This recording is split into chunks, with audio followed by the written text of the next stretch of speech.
Welcome into the Tide Pod episode 2. Sorry for the long delay. Kind of been a relaxing Christmas break, but we got the boy Nick Tanguay in from episode 1, Uh, and we got Nick Hooks in 2 on the top right, or my top right. Um, Today we're going to be talking a little bit about early signing day, kind of recapping how the Tide finished out their 2023 class in the 2023 cycle. A lot of big moves by the Tide. A lot of big flips and some crazy recruitments. So with all that being said, let's go ahead and hop into it. We'll go ahead and start off with probably one of the biggest, literally one of the biggest additions in this in this class, and that would be Caden Proctor, the 6'6" offensive tackle from Iowa, flipping from Iowa. Tanguay Hooks. What does this mean for Alabama? Bucks, you go first. Um, there's obviously a big move to get an elite offensive lineman like that. We couldn't get Francis, we couldn't get Samson Okunlola for obvious reasons. I'm not going to go into it.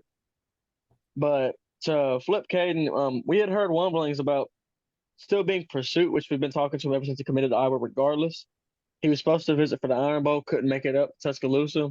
But we've heard rumblings, but like it never really got confirmed that it was going to end up happening until he took a surprise visit to Alabama that Saturday before signing day. And that's when it was kind of a wrap to the. I think it's a big move. We ended up getting an elite offensive lineman, something we were looking for. I think he's an immediate plug and play guy, whether that's an offensive tackle or offensive guard. I Tanguay? agree. Tanguay. I agree. I think he could be. I think he's going to be in. He'll fight for that right tackle spot. I think Elijah Pritchett wins that job, but I do think Proctor can, get some reps. But I think it was a massive win for Alabama, especially, you know, you lost some guys to the portal that maybe wouldn't have played, but you still want to have some depth there in line. And to get a guy like Proctor, who's an elite offensive lineman, like this is a kid that could be a future top 10 pick, to flip him from his hometown school that produces offensive linemen, it's a big win. Like it's one of the bigger flips in the Saban era, in my opinion. So yeah, if we're giving like grades on that, that's like an A plus plus type of It's move gotta right be there. that's Like gotta be an A plus, man. Yeah, credit that's like coach. Saban. Saban went over to Iowa's head coach, pulled his pants down, bent him over, and spanked him. That's exactly what he did. Exactly what happened. Yeah, credit to Coach Saban and Coach Wolf on winning that recruitment. Diving into the next, one of the biggest announcements of early signing day was the Carver duo, James Smith and Jaquavius Rasaw, ending up signing with Alabama. Um, Definitely a very big addition. Probably in my opinion, the best pure defensive lineman and interior defensive lineman in the class with James Smith, and probably one of the most versatile linebacker, edge rusher, jack outside, whatever you want to call it, linebackers in the class in Quay Rasaw. So definitely a huge addition. Keeping two home guys home, in-state guys, and who both really have a chance at making an immediate impact, especially James with a very uh, thin depth at defensive line. Yeah, it I was. want to kind of touch. Go ahead, Tanguay. No, you go, you go. I was going to go ahead and touch back on Caden for 1 second. Shout out to Freddie Roach. He was actually the primary recruiter in his recruitment. For all the Freddie Roach haters out there, he really springboarded some heavy recruitments for us. Miles McVay, Caden Proctor, damn near everybody in Alabama. I just wanted to shout out Freddie for a little bit. Yeah, definitely. Actually, Freddie just named Recruiter of the Year. The year. I think this is the second time as Recruiter of the Year, also, or I think he finished top 3 a few years ago. Yeah, But Roach is definitely a guy that has been able to recruit really well for Alabama. But back to Quay and James Tanguay. yeah. I mean, you, the biggest, most package deals never come to fruition, but this is one that we kind of figured would because they're actual like teammates. They're not related brothers, but they're essentially brothers. And so you knew if you got one, you got the other because they were coming together. James Smith is probably the biggest win of the cycle because, like you said, there's a decent amount of depth at D line, but I think James Smith and Jaheim Otis is already on the team, are like the two guys that are like future first round picks Right. type of stuff. Elite. And then, like you said, Quay Rusaw is one of the more versatile linebackers. We recruited him as an edge rusher. I wouldn't be surprised if he plays inside. His high school, especially senior film, is dirty. He's an animal. They're both easy 5 stars, so to get both as a package deal and pull them away from Auburn, and at one point they were Georgia leans maybe six or so months ago. So to be able to keep them in state, especially after not getting someone like Peter Woods, to keep James Smith and Quay Russo in state, it was massive. Yeah, definitely. Well, moving into the next big recruit of the cycle that Alabama was able to pull away from yet another rival. The day after early signing day, Desmond Ricks announced his commitment to the Crimson Tide. Ricks was considered an LSU lean from when he declared to reclass to the 2023 class from the 2024 class. Remained a 5-star, took a visit to LSU, I believe, when LSU beat Alabama in overtime. It was rumored that that game had kind of sealed the deal, and that was, the final blow to Alabama. But Alabama kept in contact with them. It was reported that there were deals on both sides of the table for Ricks, and it was really up to Ricks to decide, as it should be. And in the end, and really in the last 24 hours, Alabama really put on a full court press and was able to reel in Ricks. Definitely a very big addition. I want to get y'all's thoughts on Desmond Ricks to Alabama. I mean, this is a massive pickup. We've been wanting a different cornerback because, yeah, our DB class is amazing. We got Caleb Downs, who's obviously, in my opinion, the best player in the country, period. Tony Mitchell, he's great. Jaleel can play corner or safety, but we really wanted a true cornerback spot Forgot for the Bray last part Hubbard. of the. Forgot Bray Hubbard. Oh yeah, Brayson Hubbard, but he's an athlete. But yeah, Brayson Hubbard is safety. So big addition. This is one that really, like you said it best, Noah. 24 hours before he committed, I mean, we were hearing he's a lock to LSU. Like this was done. A couple hours later, more rumors. He's still talking to Saban. He's still talking to T-Rob. This is just a fantastic job with them too. They went and saw him 3 times in the early signing period.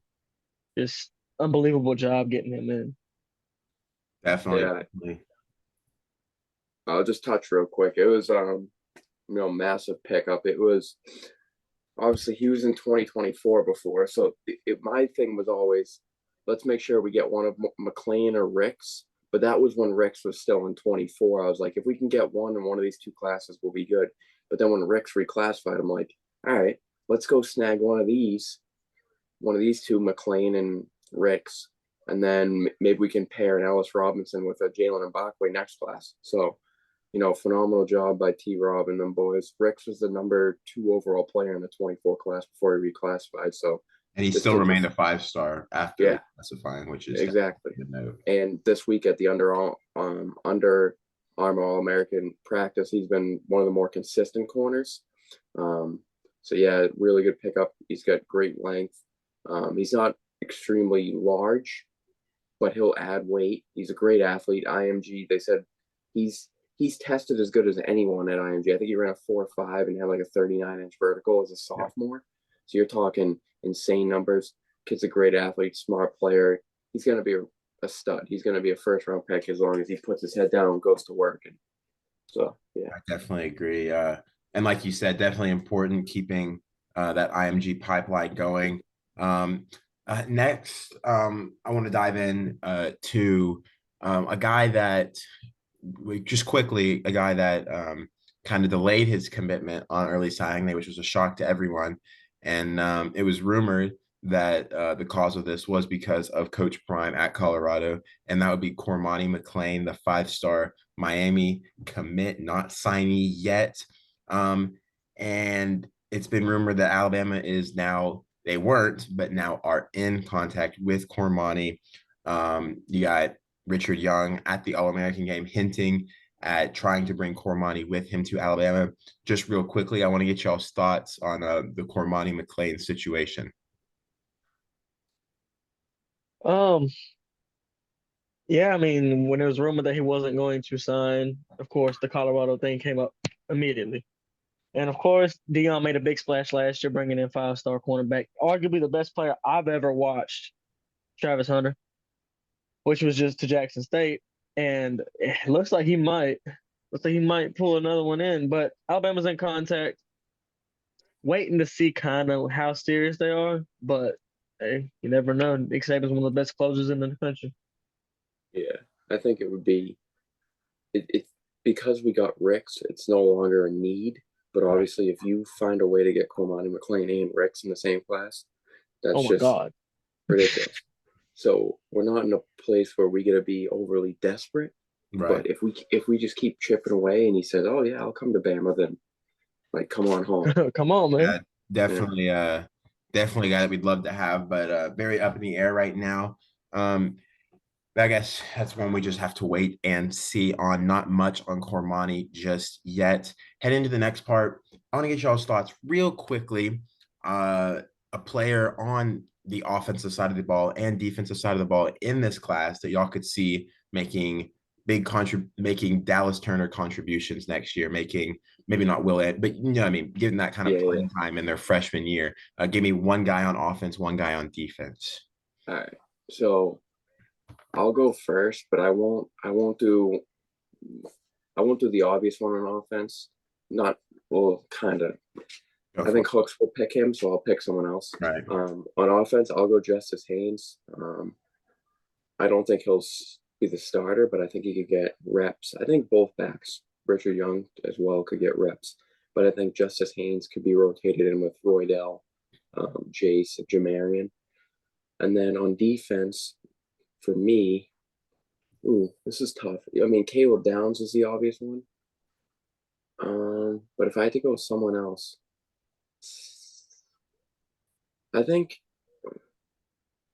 Keon Keeley, I guess. I mean, he could be like a rotational edge rusher in there. There's a lot of good options there because you could go James Smith, you could go some other guys, but I'll go Keeley and Justice Haynes. Yeah, personally, I think if I'm looking on the defensive side of the ball, I think I'm going to go with the linebacker position. I'm going to say Justin Jefferson, the JUCO linebacker that the Tide's bringing in this year. I think he has a real good chance at starting, whether it be first game of the season or a couple games in. I really think he's going to get some big minutes. On the offensive side of the ball, I think I'm going to go with the obvious one that Nate tried to avoid, but I'm going to go another JUCO player. I'm going to say Malik Benson, probably the greatest JUCO receiver and one of the greatest JUCO prospects to ever come out of JUCO. Plays at Hutchinson, one of the greatest JUCO programs there is. So I'm definitely say Malik Benson. I think he's going to be a starter game one. So yeah, I'm going to say the two JUCO guys getting big minutes. You took my widest. You took Nick Malik from me. I'll go with somebody else. I'm gonna go with sleeper pick. I think Jalen Hale. I think he could seriously be a guy who gets some serious PT. It reminds me a lot of Garrett Wilson, Ohio State receiver, New York Jet now. With the body control and the body type. Defensively, I'm gonna go with James Smith. James Smith, he's just dominant, dominant. Most one of the best defensive linemen in the country. We need somebody like that. I think he'll get immediate playing time. Yeah, you definitely can't go wrong with any of those guys. But I think that's just going to wrap this episode up. We're going to have another one out very shortly after this one comes out, kind of talking about the All American game practices, what we've seen so far. But I want to thank y'all for tuning in, and we'll see y'all next time on the Tide Pod.